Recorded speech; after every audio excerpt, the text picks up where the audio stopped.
Roman Emperor Constantine followed a policy of tolerance towards Christians. Constantine built a new imperial city at Byzantium which was called Constantinople, that is, present-day Istanbul. The city had Christian-style architecture. By the 4th century, Christianity became the official religion in the Roman Empire. Rome was not built in a day, and neither did Rome fall in a day. When Emperor Theodosius died, about 60 years after the foundation of Constantinople, he left 2 sons. They divided the empire between them. Arcadius, the elder son, taking Constantinople as his capital, ruled over the Eastern Empire. And Honorius, a child of 11, became ruler of the Western Empire with Rome as his capital. It was upon Rome and the Western Empire that the full force of the barbarian onslaught fell. These tribes attacked and plundered many Roman territories, including Rome.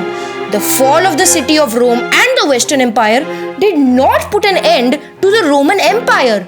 The Eastern Empire survived for another 1,000 years. There were many factors which led to the decline of the Roman Empire. Let's discuss them. So, Christianity was less tolerant to other religions and cultures. Second, Roman soldiers were loyal to their military leaders than being loyal to their emperor. A failing economy also caused a lot of problems for a vast empire. Heavy and unjust taxes upon the middle class also led to unrest. Romans hired barbarian mercenaries to guard the borders of the empire. However, this plan backfired when barbarians invaded. So, in short, the barbarians betrayed the Romans. Well, why? Because they were barbarians, obviously. Now let's see more about this reason, because this was the main reason, the primary reason why the Western Roman Empire fell. The most prominent cause for the decline of the Roman Empire was barbaric invasions. First came the Goths. They were Germans who were divided into 2 tribes, the West Goths and the East Goths. They were lawless, greedy, and treacherous. They came at first fleeing from the Huns, a far more barbarous enemy seeking shelter in Rome. They found the protection they desired but turned against the men who provided them with it. In short, again, they betrayed the Romans. And why did they do that? Again, because, they were barbarians.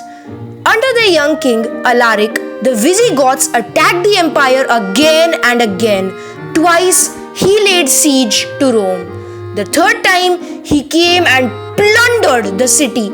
Wave after wave, groups such as Vandals, Anglo-Saxons, Franks and Lombards took turns in ravaging the empire, eventually carving out areas to settle down.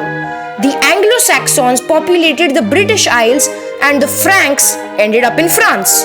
In 476 CE, Romulus, the last Roman emperor in the West, was overthrown by the German leader Odoacer, who became the first barbarian ruler of Rome. Thus, Rome was now controlled by barbarians.